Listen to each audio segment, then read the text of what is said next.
ইয়াল্লা হাবিবি হাই হাই কাম টু দুবাই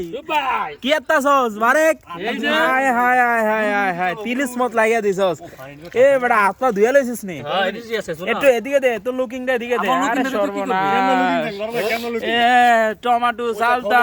তারপর বড়ই কলা এ সব আয়া হচ্ছে নে আজকে সব ইয়া হাবিবি কাম টু বিভিন্ন জায়গা থেকে এ যে সেসুনি এটা কি জানি কয় কাহিল কাহিল কাহিল হামান দিস্তাও কয় আর কি যাই হোক হ্যাঁ খেলা হবে আজকে খেলা কি হইব একদম মাইকা যাইকা ভালা কইরা এলাকার কেউ কি আর আইব নি যাই হোক পাশে খেলা হইতাছে আর এদিকে কিন্তু বানানি চলতে আছে পুরো আয়োজনের দায়িত্ব নিছে কে এ জনাব বারেক নাকি একটু এদিকে এদিকে এদিকে এদিকে ওরে সর্বনাশ বারেক মিয়া আজকে ভাইরাল কিন্তু রে বানা বানা বানা তাড়াতাড়ি বানা